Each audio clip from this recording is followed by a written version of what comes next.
Just drove an hour up north. Just got to Let's Roll off-road. Gonna drop it off. These guys are gonna get me some sliders put on. Just picked up my LM1 sliders from Let's Roll. I had these guys do the work. Welded it up for me. Super nice job.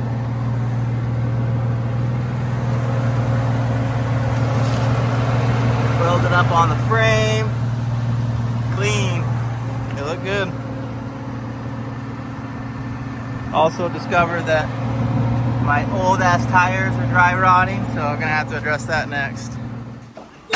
Day one of the transmission swap.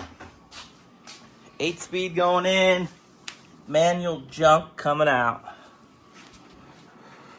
All right, this transmission jack, sponsored by Harbor Freight. It's the best thing since sliced bread for moving the fuel tank out.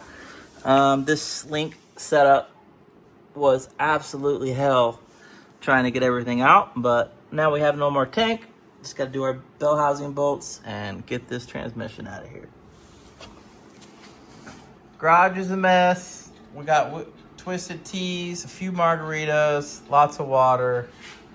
We just pulled the computer off of the valve body to send the Jeep speed swap.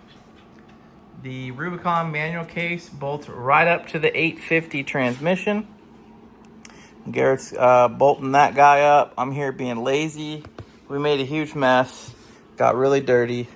But we're making forward progress. Just working in the shop or the garage. And one step closer. Now we just got to wait for all the goodies to get here. What are you doing, Mr. Gotterman? Are you filming me? Maybe. Dude, I'm trying to make something out of nothing.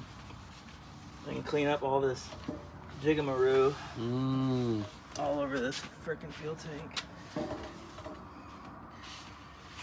I'm not much of a cleaner.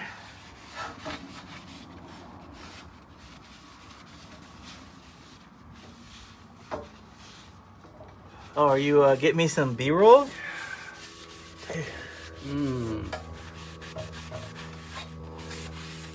This is a good skid plate. This is a good skid I know, plate. I'm like, should I check the part number and make sure it's correct before I paint it? Did you notice that they say test fit everything before you paint it or powder coat it? That's not happening. You could tell they've had a couple cases where like, sorry we sent you a TJ skid plate for your JK. Not happening. All right. Hi, my name is Will Gotterman, and I'm going to show you how to waste a whole can of paint because it's too damn windy to paint, but you want to work on your Jeep. So follow me here. Spray paint when it's 20-mile-an-hour winds in your backyard, and make sure you're really close to all your white cars so that they get covered in paint as well.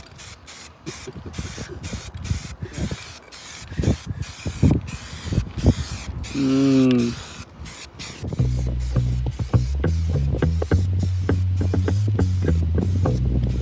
all in the wrist.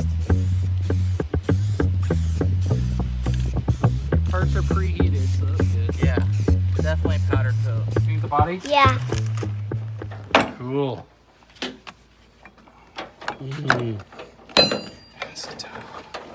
Everyone that sees this and knows my Toyota, they're like, I wish you gave your Toyota that much love. And you're not wrong. When you want to buy me a $110,000 shop, I would be more than happy to restore this cool Toyota and then take your mom out on a date in it. It's cool. Is it cool? Yeah. What's in there? Nothing? No. Nothing. Much.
I'm just a couple inches short.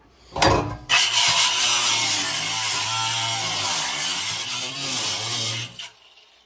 yeah.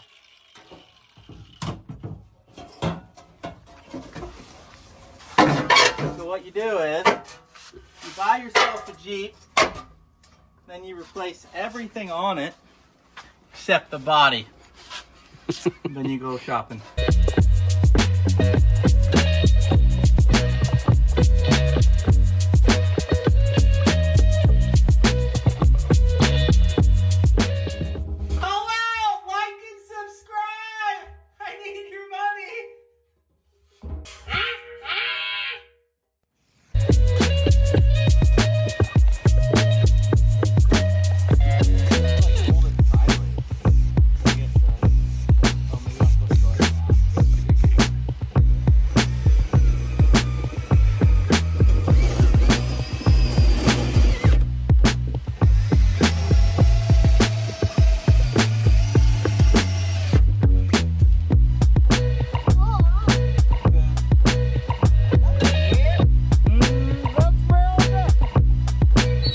Oh yeah, dude! I'm gonna run no shocks because this just looks like a party waiting to happen. Because these shocks are blown out. So I got a new camera. Probably does a really good job of showing how messy my garage is right now. I don't know if you guys are like me, but I tend to start a project, get crazy motivated to do it, and then I start it and I kind of get a little bit less motivated, and then I gotta power through it. So definitely so excited to get it all done, but I've been a little bit lazy because of work, and it's hot here in Arizona, so I've been taking a break, but now I've got to move some of this nasty mess behind me. I got all the Motobilt cardboard and paper behind me, but I'm going to start drilling the holes in the bed for the fuel tank cover, and then I'm going to get that fuel tank assembled, and if I'm feeling froggy, I might actually pull the sending unit and the pump out of the factory tank. So we'll see how this goes.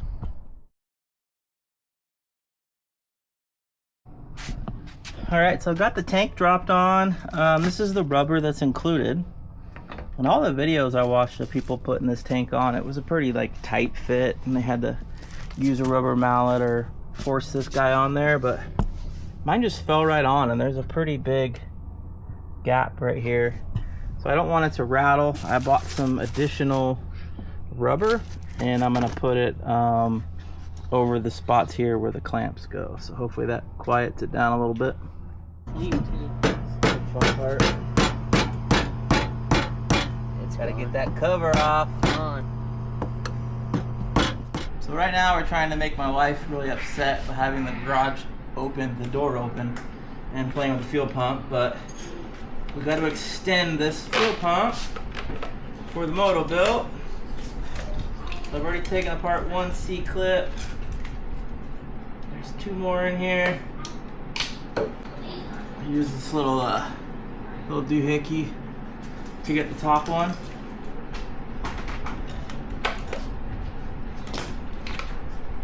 That comes out.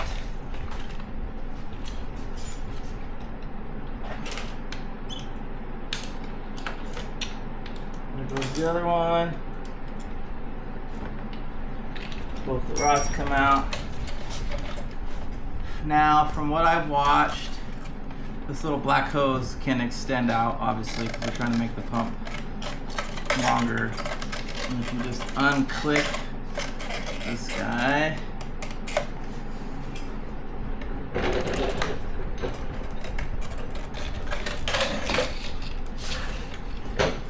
I did a lot of web wheeling beforehand.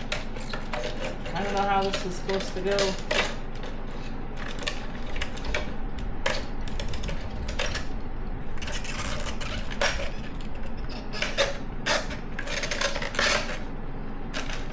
Okay, now that's there. But you can see the groove in there. I'm just putting the C-clip on the bottom of it, letting it chill, and then I align the groove up and then push it in with the pliers.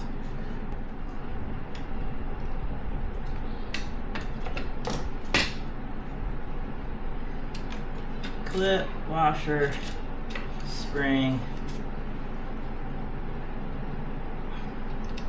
washer. There we go.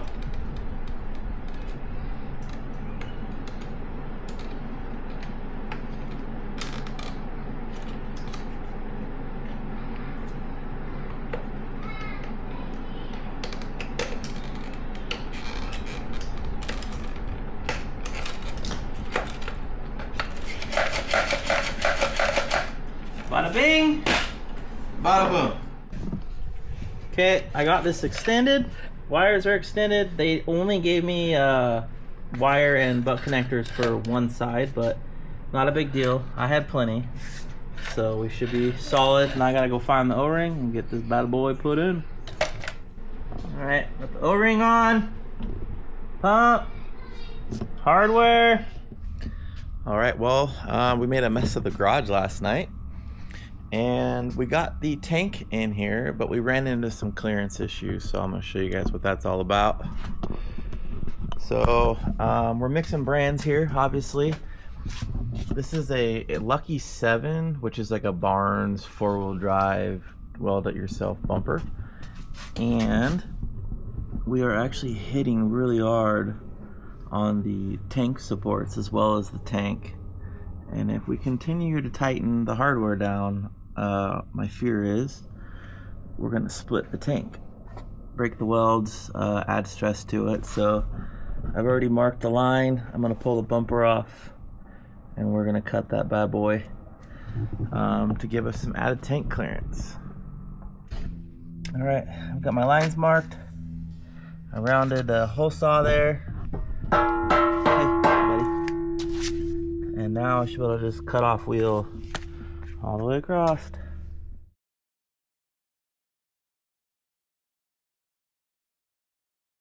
Woke up the neighbors.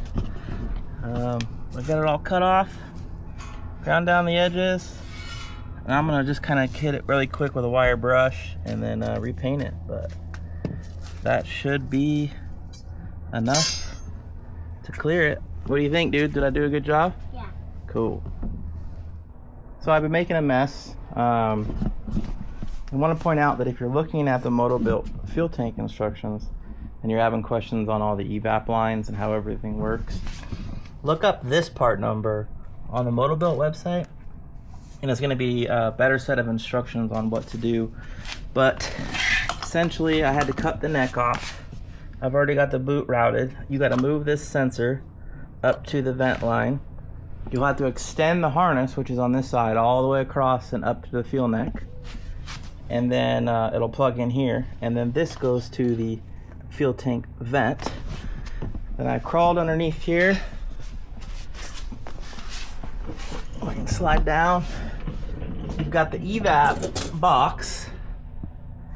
And then I routed it. This is the hose here, routed it up. The instructions show it having a coil right here, right in this area. So I've coiled it up above the coil spring mount.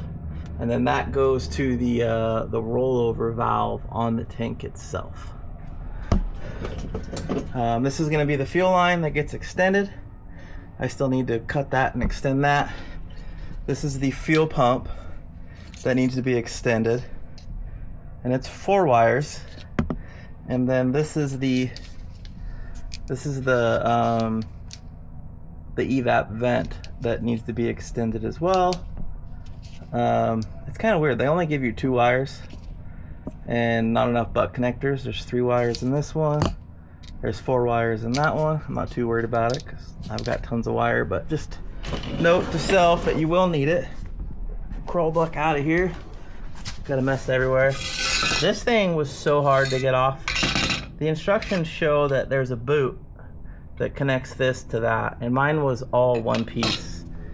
This gets bolted under the body, and I ended up just cutting it to get it out. And even after I cut it, it was super hard. The nipple that plugs into the sensor actually comes off of this tube. It was right here. The sensor was here. Just pop it off, and you're good to go there. Another just tidbit: if you pull the brake light all this stuff is way easier to get to. And then since I had to modify the bumper, it makes nice, easy access to the fuel hose here. But then also,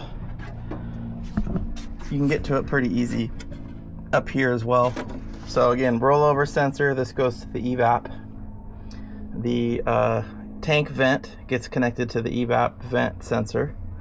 And then the filler neck has 2 adapters and an elbow. I did have to cut down that elbow. I am surprised that they haven't just found a pre-manufactured hose. So fuel line will go here, and then obviously the fuel pump sensor will go here.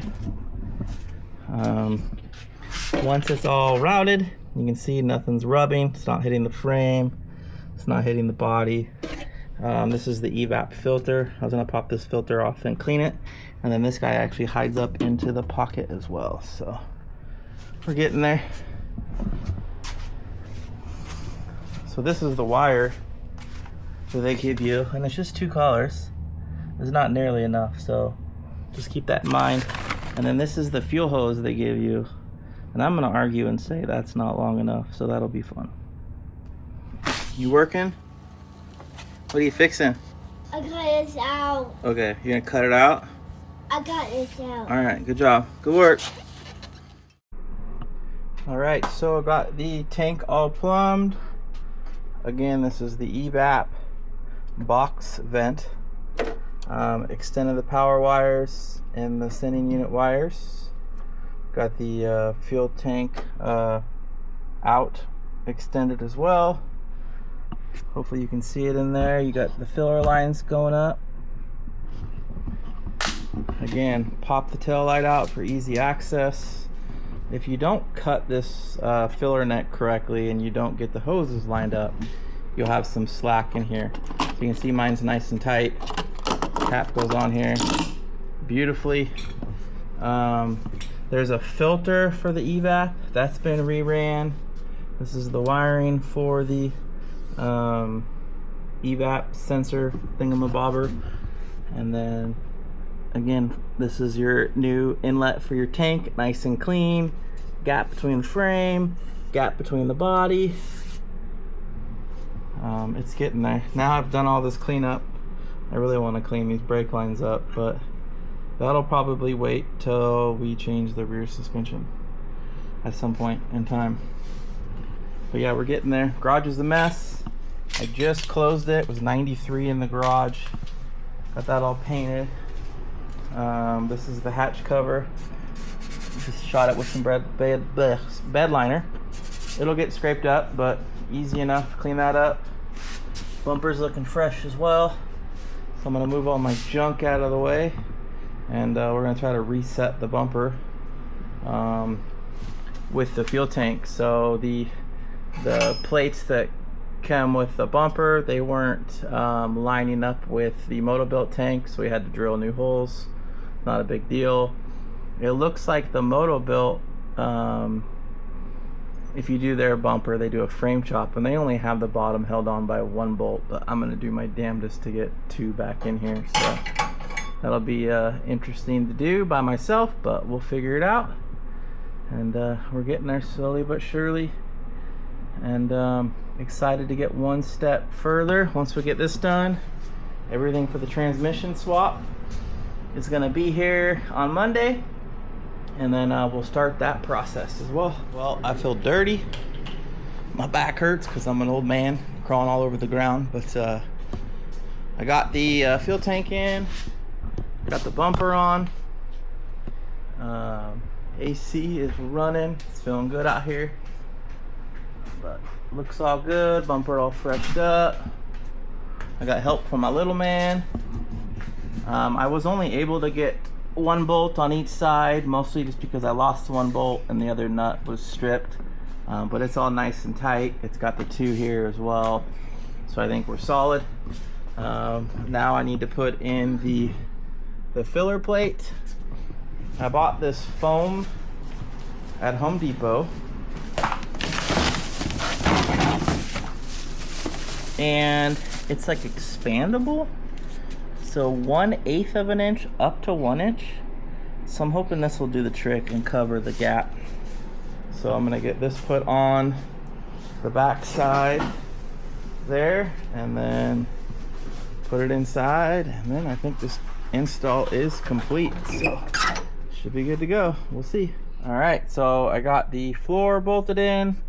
That foam I showed you guys works absolutely amazing. It expands really well. So up here where you have this ridge, it's nice and sealed. And I put an extra strip right here as well. And then I also put one here. You can't put one here because this is the edge. And then I put an extra one right here. So it's good and tight. And no vibrations. Nice and clean. All right, floor's in. Thanks to my Baja Blast over here. But that won't be too bad. It's obviously it's gonna get scraped up. I just spray painted it with some bed liner spray. But as you can see, it's nice and sealed. No rattle, sounds like a sub box. But yeah, should be nice. Now I gotta pull the upper link off up here and rebuild that bad boy real quick. All right, I'm not a pro YouTuber and I'm not a pro mechanic. To me, it's just fun to video these things, and it's fun to work on the Jeep. So yeah, got the Motobilt fuel tank all installed.